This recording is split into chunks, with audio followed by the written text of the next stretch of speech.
Dieu, il a pris à côté de la piste. Est-ce qu'on voit le tremblement de est-ce que j'ai mon passeport ou pas? On a décidé d'essayer une moto du Dakar. C'est notre petit moment touristique de la journée. Raphaël, je crois que je suis en train de faire la GoPro de l'année là. Il y a eu des chameaux, des bébés chameaux, des gazelles du désert, des vaches du désert, des ours du désert, enfin ça a été incroyable. Regarde les jantes comme elles sont poncées. Ah oui, t'as raison. Alors on achète des Urus mais on sait pas faire de créneau hein. Putain les mecs, moi je m'en remets pas hein. Je crois que c'est dans le top 3 des rides de ma vie quoi. Non, requin-ci. Ils ont tout mélangé dans l'aquarium. Je crois que je vois une baleine au fond. Et de la dentelle ce soir. Ah bah c'est bien.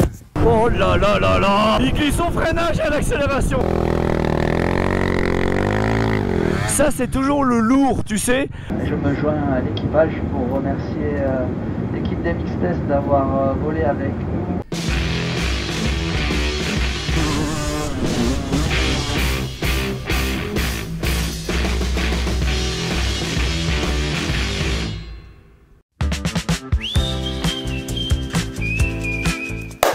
Putain, ça fait 1000 ans. Ah ouais. Ça fait combien de temps qu'on n'a pas fait un studio? J'en sais rien, c'est super vieux. Regarde Le l'oreiller. Ah l'oreiller non. Non, le pyjama, oui. Le pyjama oui. Sorti, tu sors du lit. Hein. Alors Pierrick, j'ai envie de dire bon anniversaire à Lucien, 10 ans. 10 ans qu'il fait du YouTube. Alors nous, j'ai l'impression que ça fait 25 ans qu'on fait ça. Ouais, lui il doit avoir l'impression de... Ah, parce vraiment en temps YouTube, c'est ça énorme. allonge. Ah c'est énorme, c'est énorme. Ça 6 mois allonge. YouTube, c'est 3 ans déjà dans la vraie vie. Hein. Ah, et c'est fou. Alors je sais pas si c'est parce qu'en fait on est obligé d'être sur les réseaux sociaux tous les jours, si on vit 7 jours sur 7 pour ça, parce que finalement c'est un peu une intrusion dans la vie privée. Donc la vie privée c'est tous les jours, il n'y a pas d'arrêt. Et donc lui ça doit être énorme, ça doit être énorme. Quand il doit revoir les premières vidéos, et quand tu vois que nous la différence entre, tu sais, il y a 3 ans et maintenant c'est dingue, lui ça doit être encore pire. Alors Lucien, pour ses 10 ans de sa chaîne YouTube, qu'est-ce qu'il fait? Il fait gagner 10 voitures. 10 voitures qui coûtent chacune à peu près 60 000 € je crois, donc il y en a pour tous les goûts. Il y a du Dodge, il y a de la RS3, il y a de la Supra, il y a de l'Alpine, il y a de la Porsche. Et on n'a pas les mêmes goûts tous, hein. Et on n'a pas les mêmes goûts, donc là vous trouverez Toi t'as forcément... choisi lesquels? Si t'en prends 2. Bon, moi la Supra me plaît énormément. Ouais. J'aime tout, autant la mécanique que l'esthétique. Je sais même pas ce que c'est. C'est comme une Seat Leon. Alors moi c'est la S3. La Tu vois, RS3. Bah une Audi C'est que sobre. la RS3, dans le sud, c'est voiture de Oui, dealer, quoi. je sais bien. Mais dans le Jura, si tu veux, ça fait une Audi un peu qui Un peu craque, sport, un peu sport. qui craque, mais qui peut passer limite un peu incognito. Et puis moi, c'est le pick-up. Bah, depuis que je suis gamin, Le je regarde les CRT10. vidéos. Bah oui, je Avec regarde, le moteur de la Viper. je regarde les vidéos des mecs qui ont un pick-up aux États-Unis. Donc mon rêve, c'est quand même de mettre la moto dans un pick-up. Alors ce qui est absolument pas bon, ni pour le vol, ni pour la pluie, ni pour rien. Mais quelque part, franchement, le pick-up restera Ouais, toujours c'est le un mythe. fantasme Je suis d'accord avec toi. Crossman. Donc pour participer à son concours, il suffit d'aller sur son site internet, La Boiserie, Ouais. et puis d'acheter, donc il y a des packs, vous pouvez acheter un t-shirt, 2 t-shirts, et donc ça vous donne d'autant plus de chances d'être tiré au sort et de remporter une voiture. Pourquoi on donne un petit clin d'œil à notre ami Lucien? Parce que Lucien, alors vous êtes toujours, certains sont surpris, mais Lucien nous a tendu la main alors qu'on avait peut-être que 20 000 abonnés. Pour nous rencontrer, parce qu'il aimait ce qu'on faisait, parce qu'il avait envie de nous donner des conseils, et donc on lui sera à jamais reconnaissant, donc un grand merci à lui. Hein. Ouais, il peut faire tout ce qu'il veut, on le suivra. Bon, t'as vu que Lucien avait également acheté une tripotée de 500 CR. Ouais, Donc nous, c'est marrant parce que ça, la boucle, tu vois, se reboucle, j'ai envie de dire. Ouais, c'est vrai. Parce qu'on a connu Lucien en train de démonter les moteurs de 500 CR sur l'établi. On C'est vrai. l'a découvert comme ça. Retour aux sources. Et 3 ans après, ben, il s'est acheté au moins 400-500 CR. Alors j'ai déjà demandé une pour faire un test, pour rouler un peu avec. Alors il y en a qui va garder de collection, il y en a avec laquelle il veut rouler absolument. Et donc 500 CR, inestimable. Il y en a une, le mec a démarré devant lui, il a cassé le carter. Ah bien. Donc tu vois, il y a certaines qui sont fragiles, il y en a certaines qui n'ont quasiment pas d'heure, qui tournent mais vraiment parfaitement. Donc on se languit de le revoir pour toutes ces 500 CR. On va bien en piquer une quand même. Pierrick, t'as réussi. Attendez. Ah, surtout me faire prendre l'avion. Ouais. Tu sais que entre le saut élastique et l'avion, mon cœur balance. Sérieux?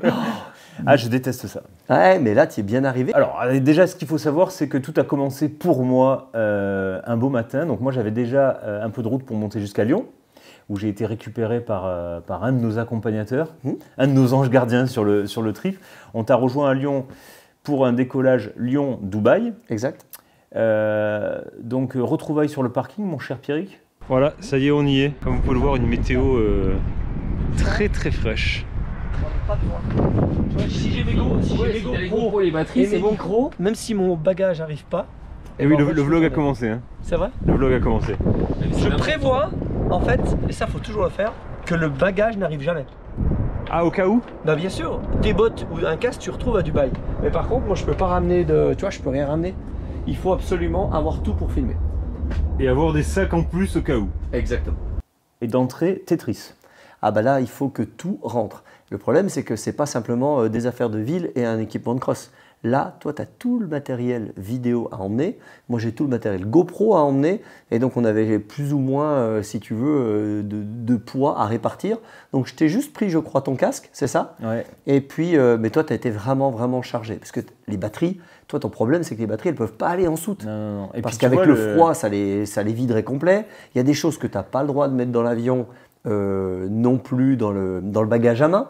Donc entre ce que tu peux pas mettre dans le bagage à main et ce qu'on peut pas mettre en soute, franchement c'était compliqué. Ouais, moi je suis un petit peu tatillon sur les trucs à mettre en soute. Déjà tu vois un truc tout bête, hein, c'est que des objectifs en soute, il y a possibilité suivant les vols que tu récupères ton objectif avec de la buée dans les lentilles.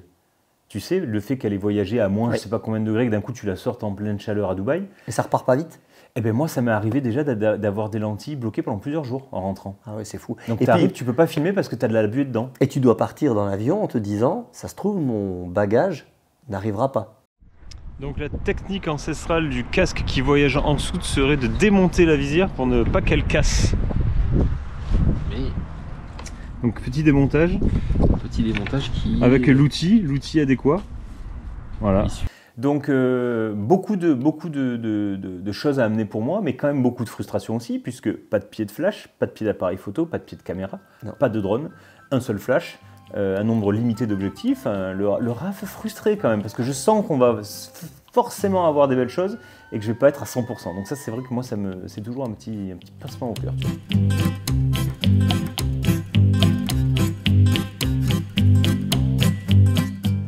On se tient la main ou pas? Ah, peut-être pas quand même. Dubaï.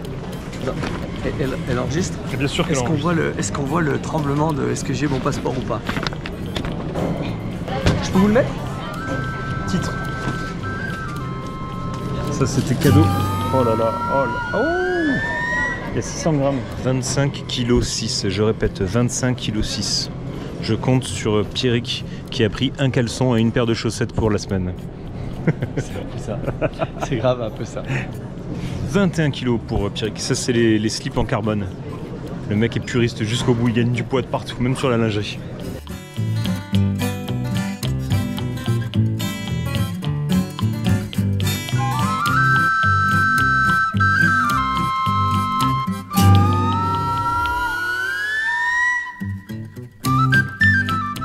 T'as regardé si t'étais à côté de moi ou pas? Non. Logiquement oui. Là. Bah, j'espère parce que sinon j'ai mal le vivre. Quand même. Oh bah non hein. Je suis plus fatigant que... Non. On connaît hein. Non mais je veux pas Je peux te faire du tableau Excel pendant 6 heures non-stop moi.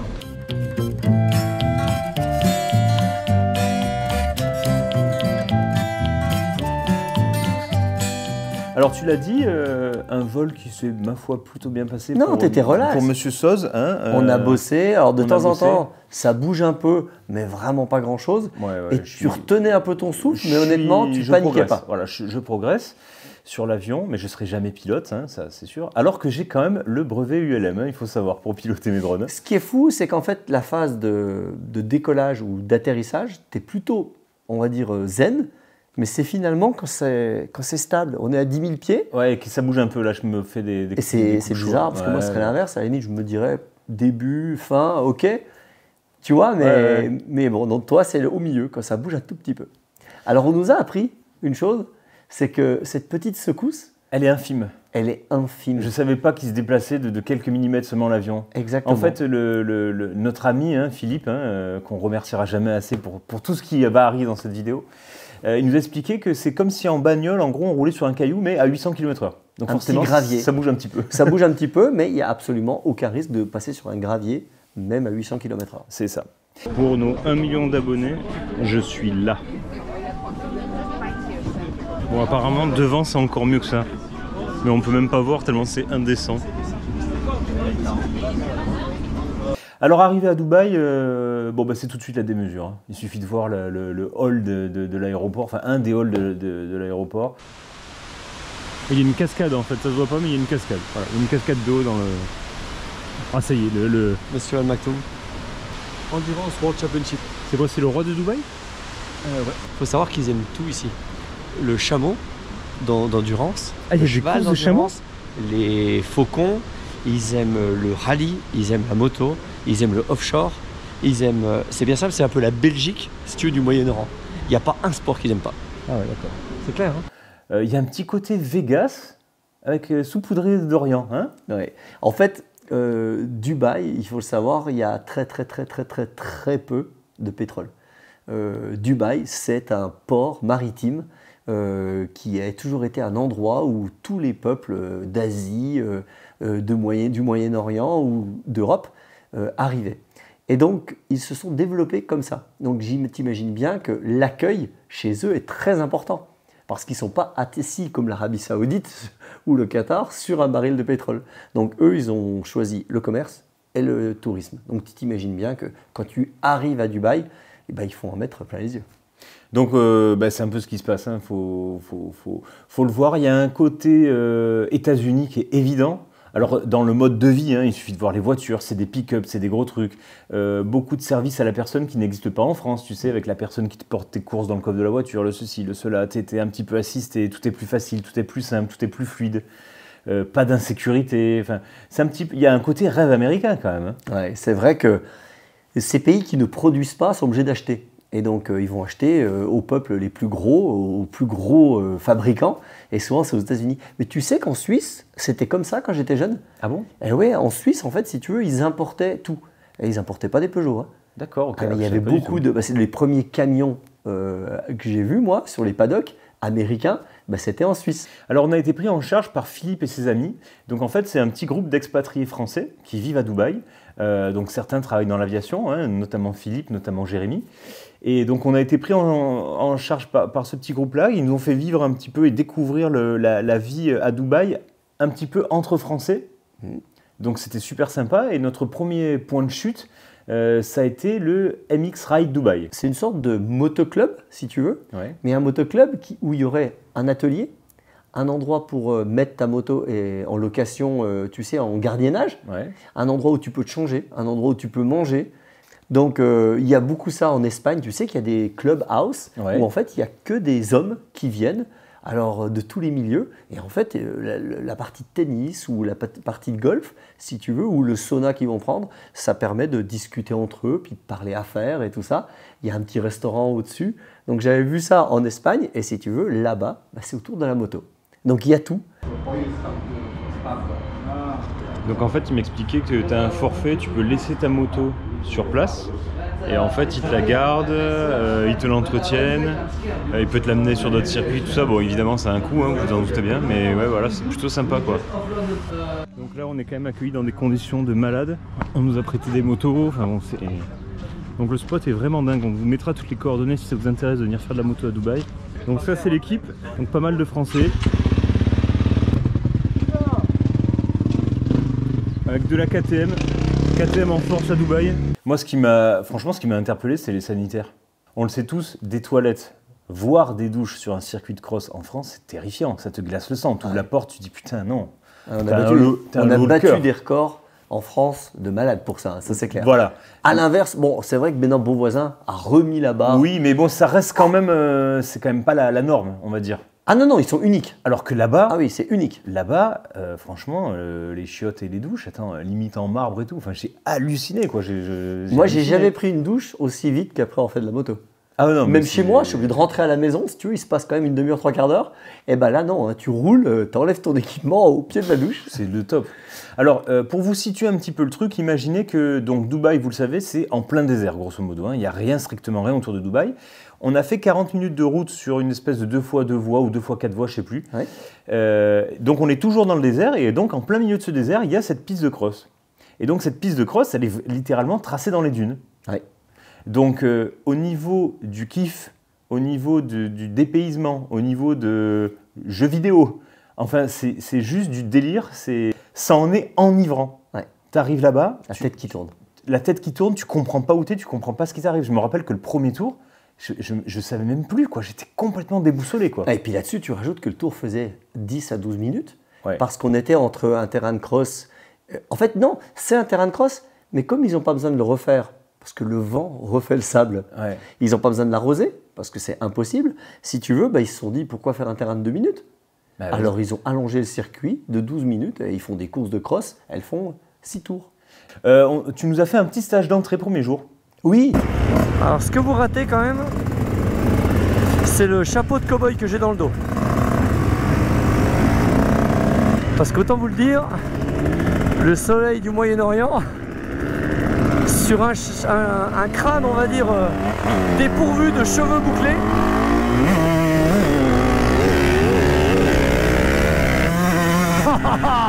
Raphaël.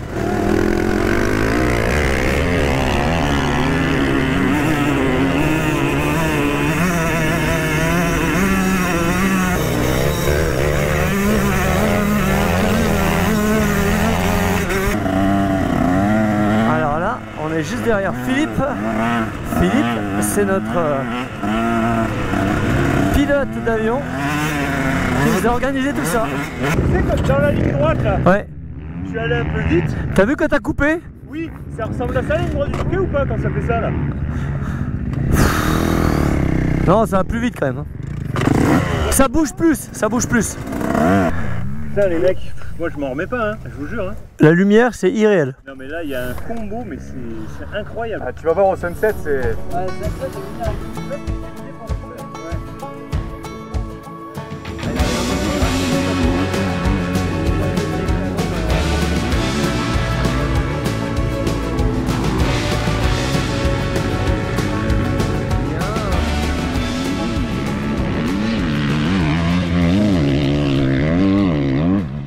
Bon. Oh la gueule de fatigué. Bon, voilà, c'est un peu pour vous montrer le spot. Là on va démarrer un nouvel atelier, franchement c'est fou, j'ai pas les mots.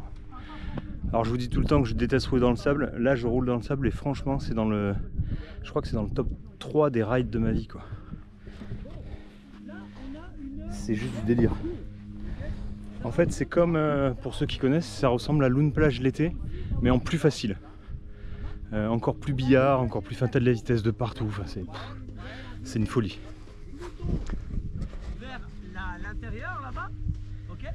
Et vous allez ressortir. en fait, le deal de ce voyage de Dubaï, c'était simple. On va dire, ce petit groupe d'expatriés voulait faire un stage de pilotage parce qu'ils aimaient notre programme de coaching, mais quelque part, les vidéos ne leur suffisaient pas. Vous ne pourriez pas venir nous expliquer un stage de pilotage. On n'avait pas énormément de temps, mais on a réussi à négocier. Ok, on vient faire 2 jours de stage, mais en échange, on a droit à 2 jours libres, toi et moi, où on a pu tourner des épisodes, on va dire, un peu plus colorés, Un peu exotique. un peu exotique. Et donc, du coup, le deal a été fait comme ça. On est venu 4 jours, on a donné 2 stages de pilotage, et en échange, on a eu 2 journées libres où ils nous ont fait essayer plein de trucs bien sympas. Donc ce stage, moi, ça m'a quand même permis de me rendre compte que le niveau général de nos petits expats là-bas était plutôt élevé. Hein. Alors évidemment, j'étais le plus nul dans le sable, mais de toute manière, je suis toujours le plus nul dans le sable. Mais quand même, j'ai trouvé qu'il y avait un bon niveau, notamment ce fameux Jérémy. Alors je ne sais pas jusqu'à quel point il nous a escroqué, mais 2 ans et demi de moto, rouler à cette vitesse-là, je n'ai jamais vu ça, moi. Hein. Ah, et c'est fou, et je ne l'ai pas cru d'ailleurs. Hein. Je pensais vraiment que c'était faux, que ça faisait 10 ans qu'il roulait, qu'il avait repris depuis 2 ans. Mais en fait, non, parce que je l'ai vu après sur une piste de cross. Clairement, tu vois qu'il est vraiment doué, qu'il est motivé, mais tu vois qu'il lui manque de l'expérience.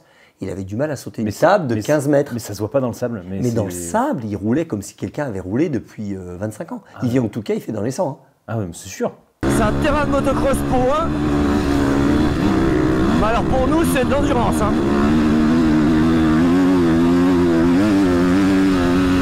Putain, il va vite, Raph. Donc il a pris la 3,5 de Yasser, hein, un ami de... Oh, oh, oh.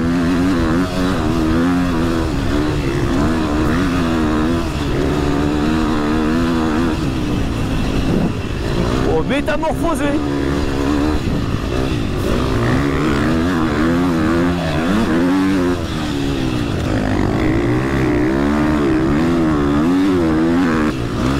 il ouvre bien, Raph, excellent. Oh là là, la descente.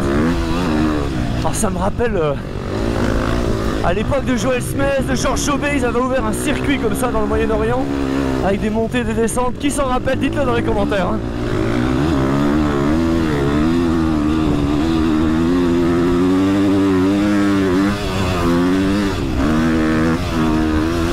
Séquière. Ah le salaud.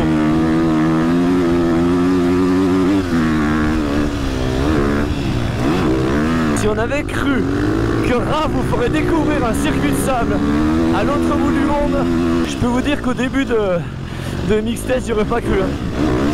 Donc c'est un circuit qui mélange un peu du dune plage, un peu du freeride, quelques grosses tables. Des sauts, quelques gros sauts en aveugle. Bon, moi, je me suis même pas posé la question. J'étais terrorisé. Déjà, je mémorisais rien. Je savais jamais si, à la fin d'un arrondi, d'un truc, si derrière c'était le vide absolu ou si c'était du plat. Enfin, bon. Oui, parce qu'il y avait des sauts qui se prenaient à fond où c'était plat derrière. Il y avait des sauts où il y avait une réception. Ouais. Et il y avait des sauts où il y avait un trou. Que je sais la chance que j'ai, que je mesure hein, le degré d'érection que tous les gens qui roulent à Loon l'hiver viennent d'avoir en voyant cette vidéo. Et là, regardez ça. Oui, Raphaël n'a pas un énorme entraînement sable et il se régale. Donc c'est aussi facile que ça en a l'air. Bon, moi je connais toujours pas la piste, hein, je peux vous le dire. C'est effrayant à chaque fois. Elles se ressemblent toutes. Hein. Donc là, je sais qu'il y a 2 gros trous et après il y en a un énorme.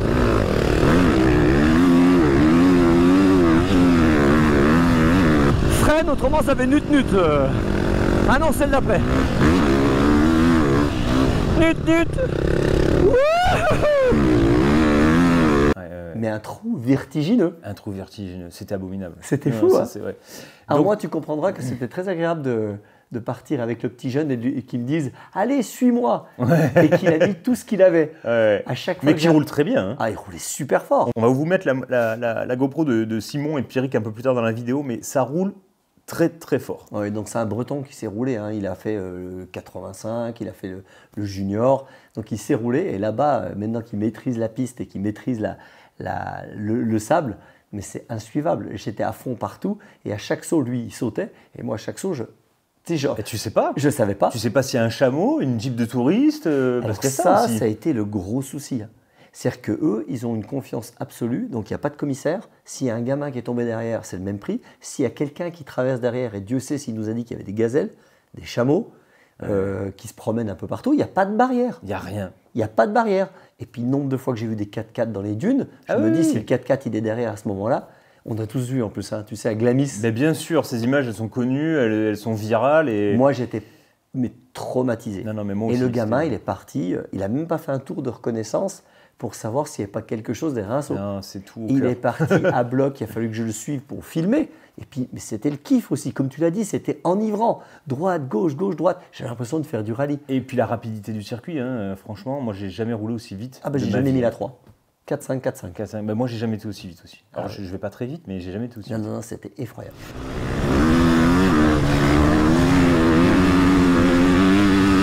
Il en met comme un cochon. Alors c'est dommage parce que comme on connaît pas, on peut pas se lâcher sur les sauts.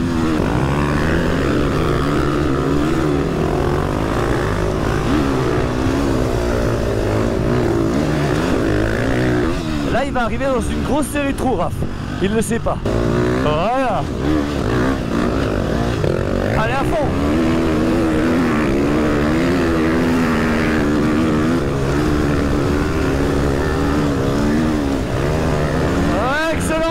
On va faire. Je t'ai jamais vu aller si vite. Mais si vite, non, tout court. Jamais si vite, tout court. C'est-à-dire que, en plus, tu rajoutes le sable, les trous, le fait que tu connaisses pas la piste, que les sauts sont aveugles. Je t'ai jamais vu rouler comme ça. Ah, ça a été alors. C'était le pied, hein. Ouais. Non, mais au début, à la fin, pas trop. Mais au début, tu ouvrais les virages, Non, c'est canon, hein.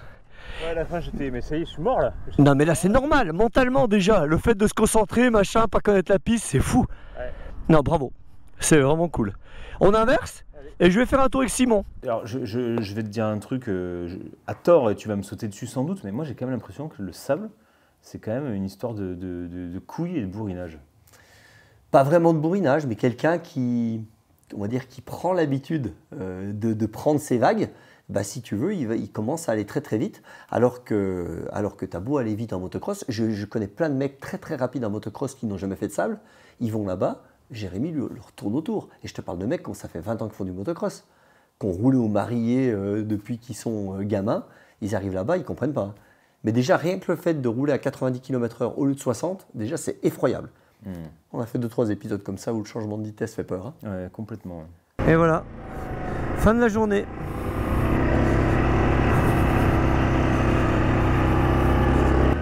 Alors, pour vous expliquer, qu'est-ce que c'est de rouler là-dedans?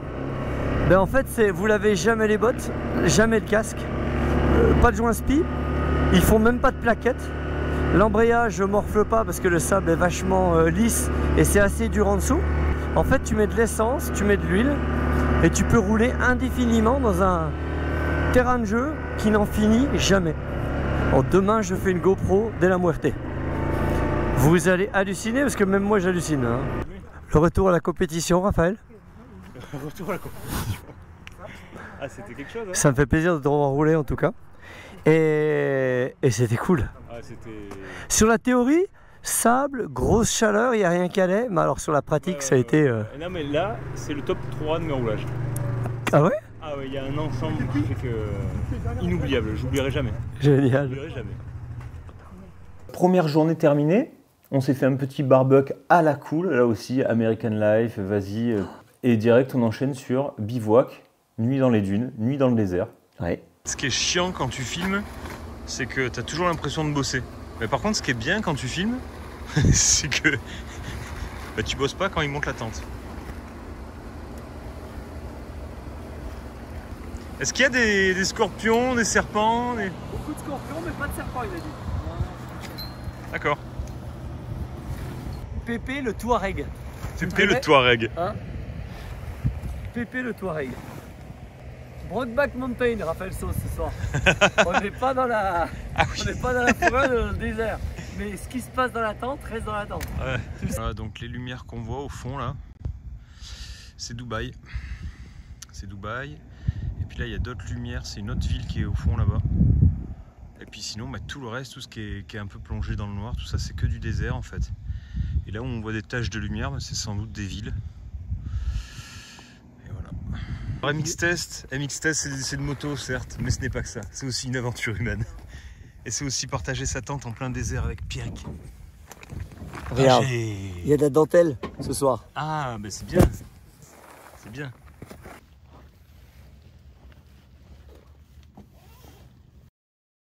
Donc là, en termes de dépaysement, on était quand même vraiment bien. Ouais. Deuxième jour Pierrick et début du vrai travail pour nous, hein, puisqu'on est quand même allé là-bas aussi pour tourner des épisodes. Et puis on a décidé sur MX Test de voir plus large que du motocross, de voir plus large que de l'enduro. Donc premier épisode, mais qui reste quand même pour le coup, allez, on va dire un peu dans notre univers, on a décidé d'essayer une moto du Dakar dans son jus, c'est-à-dire qu'elle revient de l'épreuve. Oui, et puis on voulait absolument, on nous en a proposé plein de motos de rallye. Mais le truc, c'est que nous, notre rêve, c'était de l'essayer dans le sable. Alors, dans son élément. On avait parlé de Fos-sur-Mer, après on avait parlé des Bardenas, après on a parlé de pourquoi pas le Maroc.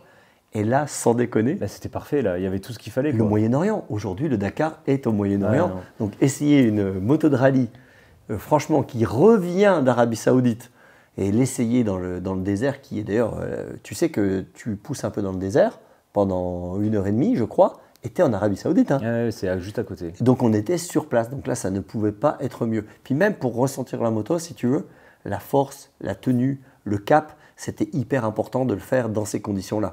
Jour 2 les copains, chapeau bed.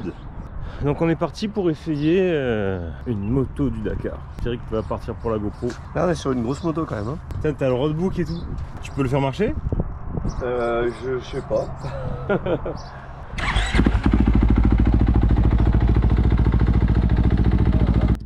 Donc là on a le pick-up de notre pote Philippe qui va nous emmener sur place, enfin qui va m'amener sur place avec tout le matos. C'est quand même marrant comme condition.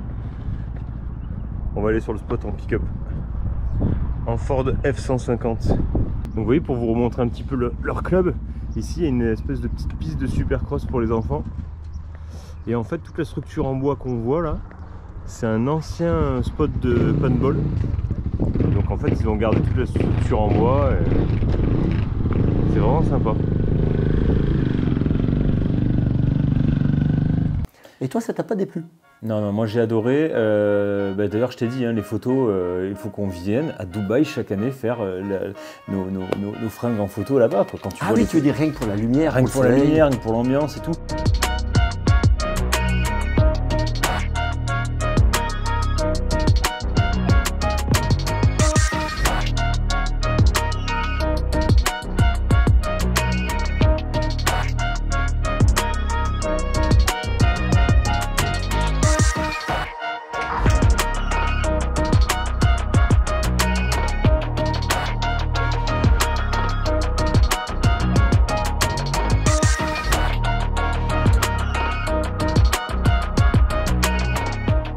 Donc évidemment, hein, on a fait un épisode test de cette moto que vous retrouverez bientôt sur la chaîne. Ouais.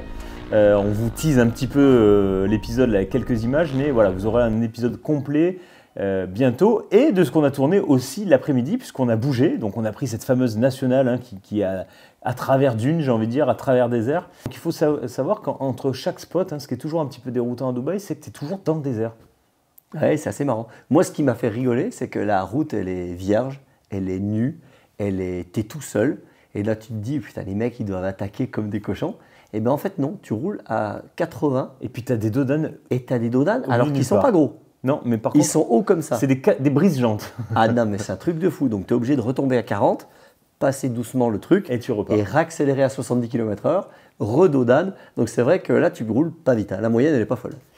Donc, notre Fifi national, notre pilote de temps, nous avait booké une séance chez Monster Experience, qui est en fait une boîte qui loue en fait des SSV, des Can-Am, tout ce genre de buggy. Pour les touristes. Donc en fait, on a décidé de jouer les touristes. Ouais. Et toi comme moi, on n'avait aucune expérience et on s'est dit, MX-Test, c'est quand même l'occasion d'élargir aussi nos horizons, de nous faire plaisir, de découvrir des choses. Ouais, depuis le début de la chaîne, on a eu des propositions qu'on a trouvées au début loufoques, genre un jet ski, un sidecar, parce qu'on était MX Test, tu vois. Et puis finalement, à force de faire de l'enduro, après on a fait du trail, on s'est dit, mais finalement, est-ce qu'on pourrait pas, parce que tous les pilotes motocross, un jour, montent sur une moto de route, un jour, montent sur une moto de trial. Et donc on a commencé, j'ai envie de dire, avec le trial. Maintenant, il est temps finalement de, si c'est sur un terrain de cross, quel que soit le nombre de roues, j'ai envie de dire, il faut l'essayer. Et si ça ressemble à un guidon, à une moto de cross, mais que c'est sur la route, il faut l'essayer aussi. Bon, moi, je vais aller plus loin que toi. Hein. Moi, j'ai envie de tout essayer. Genre même le super motard, Mais même le planeur. sur un circuit. Même la montgolfière. Non, mais tu as raison, entièrement. Il faut qu'on se serve des mix tests pour montrer qu'il n'y a pas que la moto dans la vie. Non, et puis moi, tu sais quoi, très égoïstement, j'ai aussi envie de découvrir d'autres choses.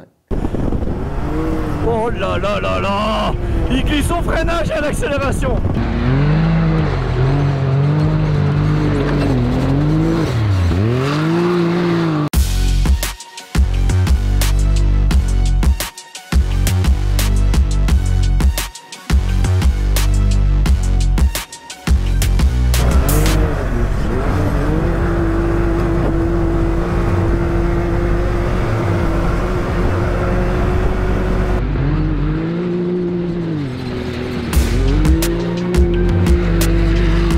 L'occasion d'un épisode, d'un test complet hein, qu'on est en train de vous faire là. Donc pareil, un peu de teasing là, avec ces belles images dans les dunes, mais on vous a fait un épisode, donc c'est quoi? C'est un Can-Am Turbo. X3 Turbo, exactement. Alors juste pour info, moi autant le matin j'ai été appliqué, parce que j'ai envie de te dire que j'étais dans ma partie travail avec cette moto de rallye, autant l'après-midi j'ai jamais pris mon pied comme ça. Ah ouais, non, c'était J'étais cool. fou. C'était cool, c'était très... J'ai vraiment pris mon pied, tu sais, comme un gamin qui découvre un truc. Ça m'a fait rappeler le premier coup que j'ai fait du karting, Ouais, c'est ça. que j'avais pas compris le système du karting, qu'il fallait aller vite, que moi je faisais de la glisse, j'avais l'impression de faire du speedway, que j'étais en travers de partout. Ouais. Je faisais du drift avec un karting alors que le but c'était d'aller vite, C'est ça. mais j'avais un sourire sous le casque de dingue. Et ben là j'ai ressenti les mêmes sensations. Le soir, on est repris en charge par notre bande de potes et puis on a pu découvrir un peu ces quartiers, ces clusters où il y a beaucoup d'expatriés qui vivent en périphérie de Dubaï. Donc généralement, ces quartiers se trouvent, je crois, à peu près à une demi-heure de Dubaï centre, on va dire, de ce qui est vraiment touristique. Donc en fait, c'est marrant, c'est des grands quartiers à l'américaine, hein, très géométriques, très symétriques, de maisons neuves, très récentes, très modernes. Ou si tu veux, au milieu du cluster, donc vous avez un centre commercial, une salle de muscu, une piscine qui est accessible à tout le monde et tout. Et donc ils vivent dans ces trucs-là. Donc là, on est vraiment dans la vie à l'américaine. Hein. Ouais, on appelle ça aux États-Unis des quartiers. Et si tu veux, souvent, c'est des gens qui gagnent à peu près la même chose, qui sont dans ces quartiers, tu sais. Ouais. Et bien là, on était encore plus fort parce que là, on était des gens qui avaient quand même la même profession. C'est-à-dire qu'où habite Philippe, C'est vrai. Là il n'y a que des pilotes de Emirates. Voilà, C'est-à-dire qu'il n'y a même pas des pilotes d'une autre compagnie. Non, c'est que les mêmes gens. Tu t'imagines, c'est comme s'il n'y avait que des monteurs vidéo dans un quartier dédié avec les maisons pareilles. Donc c'est assez marrant et c'est aussi pour ça qu'aux États-Unis, tu sais, il y a ce sentiment de sécurité. Les gens pensent qu'aux États-Unis, c'est plus sûr qu'en France. Ouais. Ce qui est complètement faux. Ouais. Parce que si tu vas dans des quartiers de Los Angeles, je peux te dire que la voiture, tu la laisses pas ouverte. Enfin, je veux dire, tu te fais carjacker direct, tu as un gun sur la tempe en 2 minutes. Mais c'est vrai que les gens, souvent, quand ils arrivent, ils vont à Temecula, ils se retrouvent dans des quartiers où tout le monde a, on va dire, le même salaire. Il y a aussi la police qui tourne dans ces quartiers. Il y a des caméras un petit peu partout. Et c'est ce qui fait qu'il y a ce côté un peu safe, qui est complètement faux. Alors c'est safe, mais parce que ça a un prix. Et c'était la même chose d'ailleurs, hein, dans ces suburbs, on nous a dit attention, qu'est-ce que tu as laissé en rentrant quand même dans le lotissement? Tu as quand même laissé ton passeport. Ouais, non, c'est fliqué à la mort. Ah oui, c'était assez fou. Et donc, spoil, hein, tu viens de le dévoiler quand même. La personne qui nous a invités à Dubaï est la même personne qui nous a ramenés à Lyon. En Boeing. Exactement. Donc, ouais, Philippe, pilote de Boeing, donc c'était quand même un truc de malade. Enfin, pilote de Boeing, il a quand même une préférence pour le français. Hein. Il nous l'a dit. Hein. Entre un Airbus et un Boeing, tu sais, limite, ça nous a donné envie de faire un petit MX test, comparer le Boeing au Airbus quand même. Hein. Ouais, c'est vrai. C'est fou vrai. comme il en parle. C'est pas dit qu'on le fasse pas, hein, Pierrick. Peut-être, il faut le demander dans les commentaires. On va Est-ce que peut-être vous faire voulez qu'on essaye un Boeing ou un Airbus? On va peut-être le faire. En tout cas, clairement, c'est marrant parce qu'il en parle comme nous, on en parle d'une moto. Ouais, c'est ça. Ouais. Fiabilité, facilité de conduite, confort. Non mais c'est absolument fou. Levé samedi matin, Pierrick, pour l'expérience d'une vie de motard.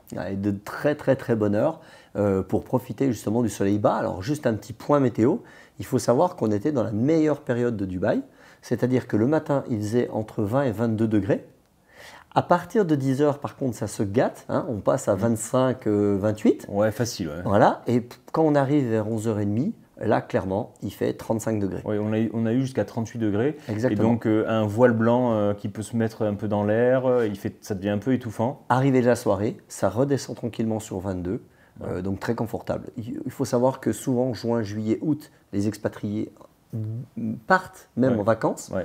Alors, pas des vacances choisies, c'est parce qu'il y a vraiment plus d'activité, ça fait beaucoup trop chaud. Donc, les gens ont tendance à partir en juin, juillet, août. Mais les meilleurs mois, finalement, c'est de octobre au mois de mars. Donc là, il fallait partir très tôt parce que autrement, le désert à midi, j'ai envie de dire, on y serait resté, tu sais, comme dans Lucky Luke, hein, tu sais, le squelette coincé dans le désert. Raphaël, il prend son pied comme jamais. Hein. Enfin, moi aussi, j'espère que vous le voyez, c'est impossible de pas s'éclater là-dedans. Raphaël, je crois que je suis en train de faire la GoPro de l'année là. Ça c'est toujours le lourd, tu sais, le gros lourd dans une sortie qui va te couvrir de boue. Alors ce sera, on est désolé, on va pas vous mettre dans cet épisode parce que là on peut pas gâcher ça en 5 minutes. Vous allez avoir un épisode dédié, roulé dans le désert, parce que ça a été une expérience pour moi mais incroyable. Je pense, je sais pas si j'espère y retourner, hein. Mais en tout cas, ça m'a marqué pour la vie. Ah, c'est le roulage d'une vie. Mais c'est surtout que toi, tu as quand même passé de Châteauneuf-les-Martigues, petite session de 10 minutes. Normalement, tu es censé faire aller un petit peu d'enduro, voire un petit peu de enduro un peu plus long. Non, je suis non, toi, tu es passé directement, bam. Moi, je suis à fond. Et donc ouais, voilà, on vous met encore quelques images pour vous montrer un petit peu la tendance, vous montrer un peu le mood, mais c'était franchement c'était incroyable. C'était incroyable, on a 1 milliard de trucs à vous raconter sur cette sortie. Donc ce sera un épisode qui va arriver dans les semaines à venir. Tu t'es découvert un excellent navigateur. Hein. Oui, la boussole. On m'a appelé Raph la boussole. Raph la boussole. Voilà. Si vous êtes perdu en plein désert, vous comptez sur moi. Je vous trouve un coin de verdure en plein désert. Les gens sont tombés. Il y a eu des chutes, il y a eu des chameaux, il y a eu des bébés chameaux, il y a eu des gazelles. Des gazelles du désert, des vaches du désert, des ours du désert. Enfin, ça a été incroyable. En combien de temps? Rien. Non, rien. On a roulé 3 quarts d'heure. Ouais, on a dû rouler 2 heures. Ouais, on a roulé 2 heures et on en a pris plein les yeux. Bon programme, c'est notre petit moment touristique de la journée. Enfin de la journée. C'est pas de la journée en fait, du séjour. Bon, pour ceux qui connaissent, ça fait très New York. Je vais faire une photo. Ça marche. Bah, il a fallu un petit peu quand même à un moment donné faire les touristes, Pierrick. Ouais. Les vrais touristes. T'aimes ce petite perche de youtubeur?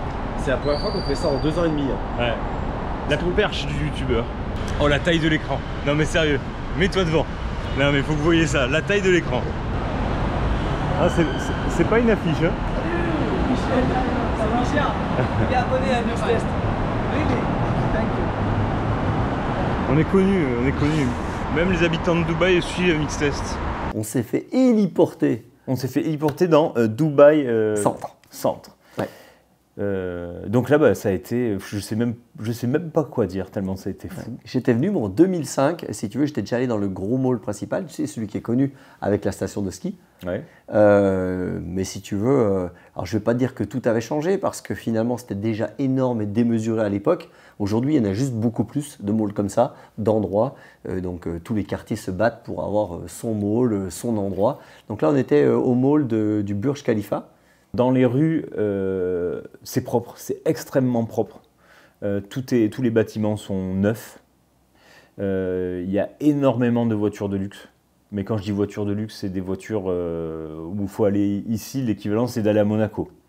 Je veux dire, t'as pas ça dans le centre d'Aix-en-Provence ou de Marseille. Il y a énormément de circulation aussi, hein, on peut le dire. Hein. Ouais. J'ai souvenir que pour faire un passage piéton, on a bien mis 10-15 minutes. Ouais. Donc là, on a attendu 10 minutes pour traverser là.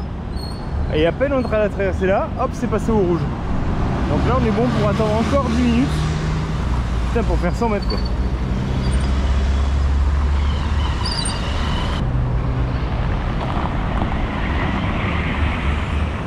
Alors pour les 3 ans de la chaîne avec Pierrick, on a décidé de vous faire gagner un Lamborghini Urus. Non, c'est pas vrai.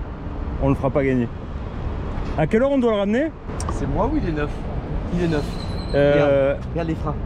Par contre, t'as vu les jantes? Non mais je crois que les freins n'ont jamais servi. Je me demande s'il est pas neuf. Non, regarde les jantes comme elles sont poncées. Ah oui, t'as raison. Alors on achète des Urus mais on sait pas faire de créneau hein. C'est aberrant. C'est aberrant. Alors, ce qu'on nous a expliqué et qui est difficile à croire en parole, mais qui est impossible à croire en réalité, c'est que les fondations de la Burj Khalifa sont aussi grandes dans le sol que ce qu'elle est haute. C'est-à-dire que les fondations, c'est une œuvre architecturale de malade, mais quand on voit la hauteur et qu'on s'imagine finalement les fondations qu'il doit y avoir, c'est juste impensable. Alors quand on dit oh, les Romains savaient faire des viaducs, aujourd'hui on ne sait plus rien faire, il y a quand même des choses qu'on sait faire, et là c'est quand même cool.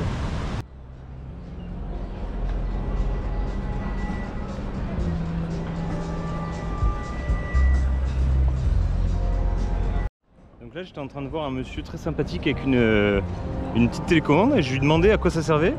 Et en fait il a un robot radiocommandé, enfin un bateau radiocommandé pour nettoyer le bassin. Voilà. Les malls, si tu veux, c'est un endroit où tu vas rester au frais, où tu vas manger. Donc c'est un peu un centre-ville, comme chez nous, tu vois. Ouais. Si tu vas à Aix-en-Provence, c'est très t'as développé. la rotonde, Ouais, tu te promènes, tu vas dans les petits quartiers. Bah, là-bas, tu peux pas, parce que tu peux pas rester à l'air libre avec la chaleur. Donc du coup, quand tu rentres dans un mall, tu rentres une sorte de village, on peut appeler ça comme ça. Hein. Donc on est actuellement chez Nike, le mall entier fait 1 million de mètres carrés. C'est fou la vue dingue. En fait, En fait, c'est tellement grand que c'est même trop grand. Parce que tu rentres chez Nike, le magasin il est tellement grand que tu vois pas un quart du magasin. Il y a trop de trucs, c'est trop grand. C'est trop. À un moment donné, c'est trop quoi. Trop. Pas énormément de dépaysement au niveau des marques. Hein. Non, alors ni au niveau des marques, ni au niveau des prix. J'ai pas trouvé que c'était un plan de fou d'aller acheter quelque chose là-bas. La petite voiturette.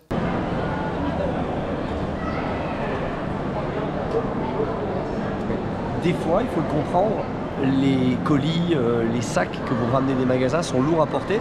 Donc il y a un service, hein, une petite Rolls-Royce électrique qui va d'étage en étage, qui vous ramène à votre voiture pour mettre tout ça dans le coffre et rester dans la clim. Donc il n'y a pas de souci. Hein. Vous pouvez acheter, les sacs ils seront portés par quelqu'un d'autre, il n'y a aucun problème. La patinoire. La patinoire, l'aquarium.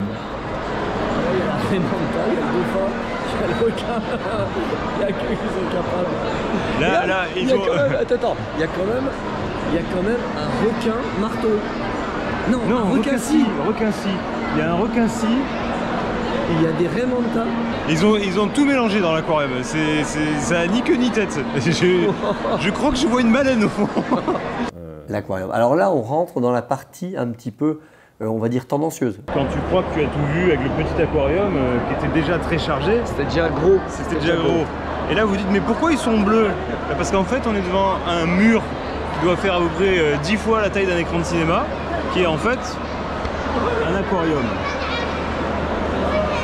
Mais la taille, bah, c'est simple, hein, vous voyez les gens devant. Hein. Et là il y a des plongeurs, enfin des gens qui ont dû payer l'excursion en scaphandre pour aller donner à manger aux dorades. Là on a changé, là on est vraiment dans du traditionnel et là d'un coup tu crois que t'as tout vu et hop, il y a un dinosaure. Je sais pas pourquoi. Il y a un dinosaure. Voilà. Où là, on sent qu'évidemment que ça gêne beaucoup. Et si vous êtes gêné par la vue de toute cette modernité qui est finalement à peu près futile, alors dites-vous bien qu'on n'est pas allé à Dubaï pour ça et que d'ailleurs tous nos expatriés n'aiment pas cette partie. Non, ils n'y vont jamais, à part pour ponctuellement, quand il y a quelqu'un qui n'est jamais venu faire visiter et montrer. Parce que exactement. C'est vrai que d'un côté... Excuse-moi, mais il y a la même chose à Los Angeles. Ah, ou Las Vegas, il y a la même chose à Las Vegas, c'est la même chose. Hein. Mais bon, alors il faut bien reconnaître que si le bilan carbone de tout ça n'est pas foufou, c'est vrai qu'à voir, c'est quand même quelque chose qui reste à voir. En l'occurrence, c'est démesuré. La tour Burj Khalifa, là, enfin, je veux dire, voilà, c'est quelque chose d'incroyable à voir de ses yeux. On peut dire ça sert à rien. Mais ça sert à rien comme la Tour Eiffel. La Tour Eiffel, tu sais qu'elle a été faite pour l'Expo universelle, et en l'occurrence, c'était pour montrer le savoir-faire français en termes de construction. Donc, si tu veux, alors je sais qu'aujourd'hui, on devrait passer à autre chose, mais en tout cas, eux, finalement, leur révolution industrielle, elle est aujourd'hui. Leur révolution, elle est aujourd'hui, puis on est à un moment clé. C'est-à-dire qu'ils savent très bien que le pétrole va s'arrêter, donc ils mettent tout ce qu'ils peuvent justement dans le tourisme, dans l'accueil, dans le développement. Et donc ce qui est marrant, c'est qu'ils veulent avoir une autonomie au niveau énergétique assez rapidement. Nous, on se pose la question, est-ce qu'on passe à l'électrique ou pas au niveau des voitures, tu sais, au niveau européen. Eux, ils en sont à l'inverse, c'est-à-dire qu'ils bossent. On a vu notre premier four solaire. Il y a un four solaire, et à côté du four solaire, il y a un... Alors ça se voit très bien hein, sur Google Maps. À côté du four solaire, il y a un champ de panneaux photovoltaïques qui fait quand même, je crois que c'est 17 ou 18 km. Non mais... Non, mais c'est juste fou. Alors, on ne dit pas que c'est mieux, que c'est moins bien. On voulait juste vous dire qu'il ne faut pas regarder une Lamborghini en se disant que c'est surfait, parce que non, il y a des gens qui sont en permanence en fait, dehors à profiter du désert et de la nature qui est présente, parce qu'il y a l'océan Indien qui est tout près, il y a quand même une partie nature dans les Émirats Arabes Unis qui est évidente. On ne dit pas que c'est des dépenseurs énergétiques parce qu'ils se battent aussi pour le combattre. Et puis, on peut parler aussi des Moyen-Orient, de la place de la femme. Sauf qu'en l'occurrence, moi, j'ai donné des stages à beaucoup plus de femmes que depuis 3 ans. Dernier jour à Dubaï. Et Pierre va nous gratifier de conseils, de stages. Donc là, on a quitté le sable. Ça ressemble, comme l'a dit Pierrick, au terrain US, genre Paris Raceway. Ouais, la terre, elle est incroyable. Ils ont dû arroser là. Quand tu vois ça, t'as tout vu quoi. Pierrick va commencer le coaching. Alors c'est marrant parce qu'il y a un petit peu toutes les toutes les nationalités. Et surtout, ce qui est rigolo, c'est qu'il y a plus de filles que de garçons. Donc c'est assez inattendu quand même de voir ça.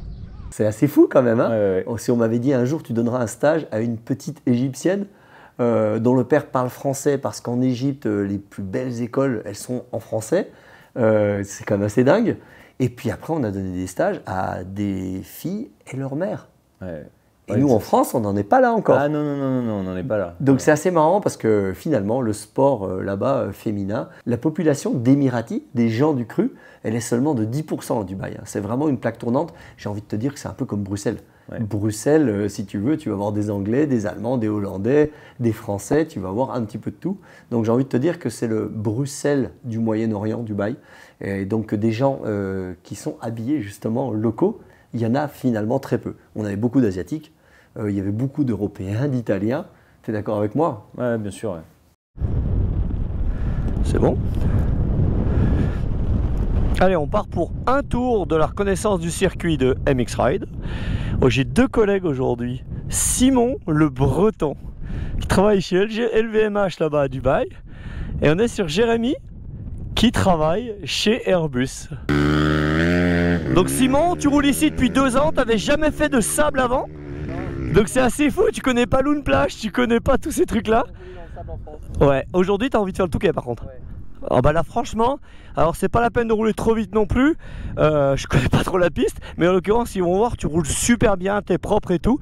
Donc allez c'est parti, on va découvrir cette piste. Alors c'est marrant parce que moi j'ai une moto Wolf Moto, que vous connaissez de Strasbourg.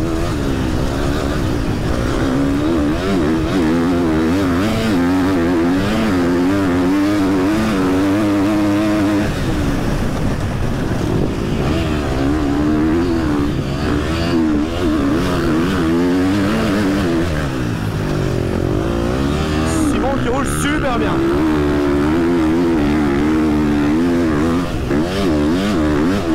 Ah comme c'est beau.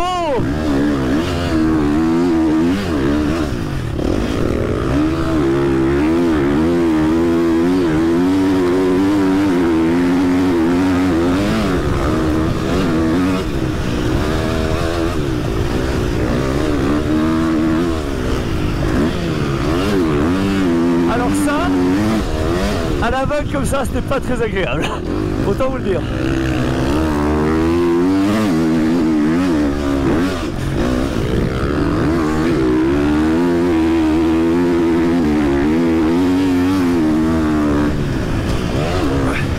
Oh, Yasser, ta moto va bien.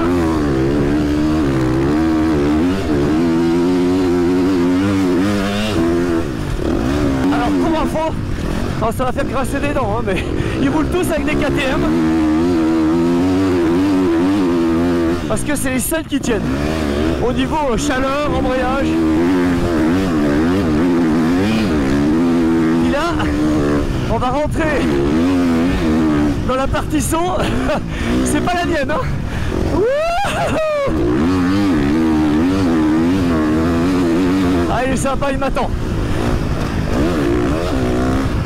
Oh, c'est effroyable. Jeu vidéo.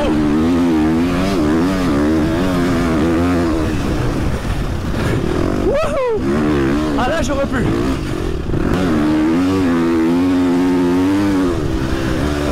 Oh, oh, oh, oh.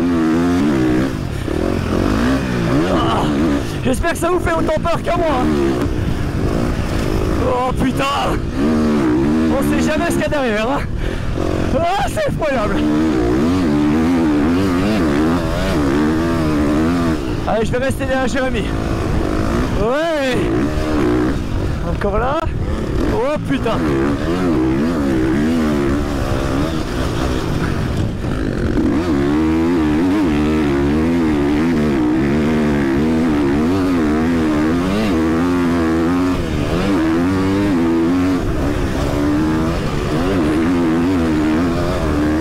Je sais pas si on est vraiment sur du motocross là. Hein. Oh la vitesse du truc.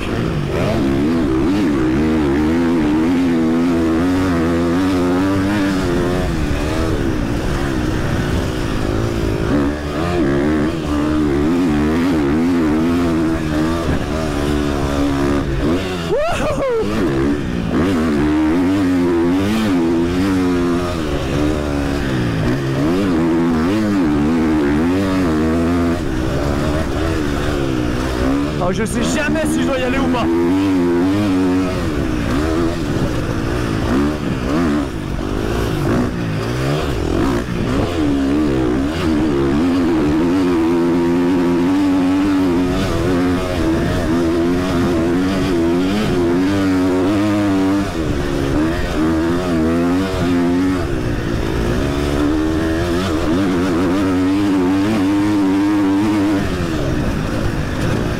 Oh mon Dieu, il a pris à côté de la piste. Oh, c'était effrayant. Oh, c'était canon. Dernier stop avant de rentrer, on est retourné à MX Ride. MX Ride, ça a été l'occasion pour toi de faire un petit coaching privé avec un jeune pilote 80 cm3, 85 cm3. Et puis ça a été surtout l'occasion pour toi de faire un ride sur une 85 cm3 sur une piste de SX, Ouais. mon cochon. Donc Baluchi, le pilote Red Bull du Dakar qui habite justement à Dubaï, qui est de Dubaï, a monté ce petit centre MX Ride avec le terrain de cross qu'on connaît, mais il a également voulu faire un petit terrain de supercross parce qu'il aimerait développer le sport chez les jeunes.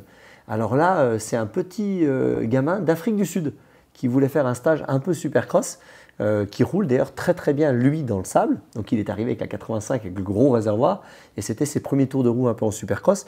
Donc il a un peu galéré, mais nous on s'est éclaté parce que la piste était refaite au Bobcat. Alors pour conclure, Pierrick, rouler à Dubaï, pour qui, pourquoi? Alors déjà, comme on l'a dit, c'est une sorte de Vegas, c'est une sorte de New York, c'est une destination où tu peux aller pour te faire ton propre Dubaï. La bonne nouvelle, c'est que tu peux passer 4 jours dans la boutique Louis Vuitton. Il y a la queue pour Oui, rentrer dedans. complètement. Mais si tu veux, tu peux faire ça. Ou alors tu peux dormir, manger et rouler dans le désert pendant 4 jours sans entendre une seule voiture. Donc tu es vraiment, j'ai envie de te dire, tu peux choisir Paris, le Marais ou l'Auvergne. C'est la même chose à Dubaï, hein. Alors à proximité de Dubaï, il y a 2 circuits. Donc il y a le MX Ride Dubaï, hein, donc ce fameux club qui nous a accueillis. Donc très sable, grand circuit de 10 minutes, l'endroit idéal pour préparer le Touquet. collé au D'ailleurs- désert, hein, d'ailleurs. Donc si D'ailleurs, je peux te dire que là, j'ai qu'une envie, c'est d'y retourner. d'y retourner, moi, pourquoi pas me préparer pour des courses de sable. Limite, prendre des abonnés avec nous pour leur faire découvrir le truc. Ou alors organiser, comme le fait CrossUp, tu sais, aux États-Unis, Une sorte de Dirty Days à Dubaï. organiser des trips, si tu veux, de 15-20 personnes. Je trouve 15-20 motos là-bas, puis on organise des trips pour rouler l'hiver dans le sable, sous la chaleur, ce serait canon, hein. Ouais, c'est vrai, ouais. À côté de ça, tu as DMX, donc là c'est Paris. Là, c'est les États-Unis, donc tu es à côté du port. Là, le terrain, c'est terre sablonneuse, c'est la même terre qu'Adorno. Beaucoup de sauts, des vagues et tout, donc c'est vraiment l'endroit cool, avec un petit endroit pour les enfants. J'ai trouvé que c'est l'endroit pour toi. Moi, je pense que DMX, c'est vraiment l'endroit où tu te feras plaisir. C'est tenu par des Sud-Africains. Et enfin, le troisième circuit, c'est Abu Dhabi, qui n'est pas très très loin non plus, où là, c'est quasiment que de la terre. Donc, tu vois, ça te fait 3 circuits de cross sympas. Et puis après, évidemment, tu as le désert. Donc là, on a fait, nous, les dunes qui étaient moyennes, petites dunes, on va dire. Mais il y a accès aux énormes dunes qui sont les mêmes qu'en Arabie Saoudite et que dans le Sahara. Et ça, c'est pas très très loin non plus. Et on nous a invités à revenir juste pour les découvrir d'ailleurs. Même si j'ai jamais été fan du sable, clairement, là, c'est dans les meilleurs rides de ma vie en moto. C'était juste irréel. Ouais, il ne faut pas avoir peur de rien, au contraire, il faut se laisser porter. Tu peux t'amuser. Au niveau des hôpitaux là-bas, c'est standard américain. Donc ça veut dire que c'est très très cher, mais ça veut dire qu'on peut s'occuper de toi à la perfection. Donc il suffit de prendre une assurance avant de partir, ce qu'on avait fait. Assure ton sport. On a pris un Assure ton sport pour 4 jours, comme ça il y a un rapatriement, on ne se pose pas de questions. Mais en l'occurrence, non, vous pouvez y aller, vous pouvez rouler là-bas sans aucun souci. C'est pas plus compliqué, moi je trouve que c'est même plus simple que d'aller rouler en Californie. Alors moi j'ai envie de faire une grande dédicace à notre pote Fifi qui nous a accueillis, qui nous a organisé tout le voyage, qui nous a pris en main, qui nous a fait découvrir, qui m'a rassuré en avion. Qui nous a fait une belle dédicace. Qui nous a fait une belle dédicace dans le vol retour. Je me joins à l'équipage pour remercier l'équipe d'MX Test d'avoir volé avec nous aujourd'hui et nous espérons les revoir très vite à Dubaï. J'espère qu'on y retournera parce Oui. que je pense que ça peut être un petit pèlerinage à faire chaque année. Ah mais là il est déjà en train de travailler sur la liste de motos qu'on pourrait essayer. Comme à chaque fois, ils essayent toujours de nous faire une petite course. Hein. Ouais. Ça, on évite parce qu'il y a vite fait de s'engrainer. Puis quand on arrive au dernier moment, on a beaucoup travaillé, on était un peu crevé. Moi, je tombe à moitié malade. Ouais. Donc, si tu veux, c'est des risques qu'il ne faut pas non plus trop prendre. Mais par contre, retourner là-bas, on va dire 2 fois par an pour faire des épisodes très désert, moi, je trouve que ça a du sens. Hein. Et comme tu l'as dit, chaque fois qu'on sort des nouvelles fringues, les faire dans le désert, c'est clair que ça pourrait être sympa. Bon, ne ratez pas nos prochains épisodes qui sortent, donc où il y aura essai de cette fameuse moto du Dakar et de ce SSV Can-Am. Et de ton ride. Et de mon ride dans le désert. Dans le Daily Dune. Ça va être canon. Alors, Dubaï, on est au centre de tout, hein, c'est vraiment dans les mélanges. Donc pour info, c'est un gamin dont la mère est russe, le père est sud-africain, qui roule sur une moto autrichienne. Quitte à faire un petit peu plus de mélange, on va rajouter qu'on est en plein milieu du désert, mais qu'on va faire du supercross. Et on est sur une 85 pour un jeune de 14 et que j'en ai 46. Ah bah là, niveau ouverture d'esprit, niveau on est sur la route de la soie, je peux pas faire mieux. En tout cas, le terrain de supercross, il est fait pour les kids, il est génial. Si mon fils voit cette vidéo, il va vouloir le même.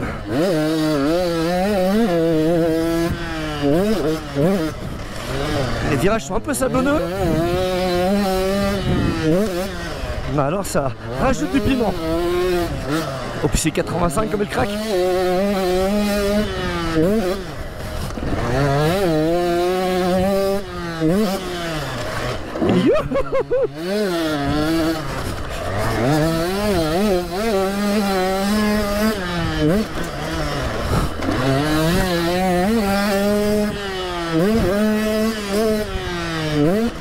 Cédric, Lucas, on t'attend à Dubaï.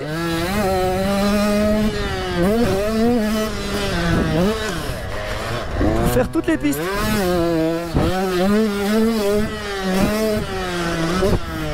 Oh, j'adore. Ah, je suis un peu gros pour celui-là. Oh, la ligne de virage là.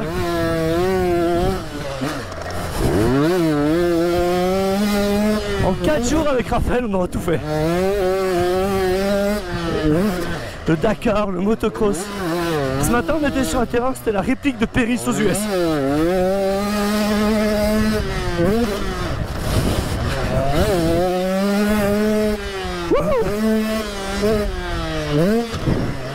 Allez.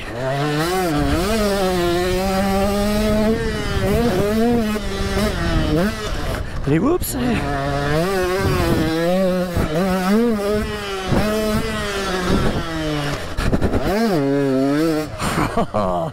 Comme c'était cool. Là, on est sur de la pit bike. Hein. Clairement, c'était de la pit bike.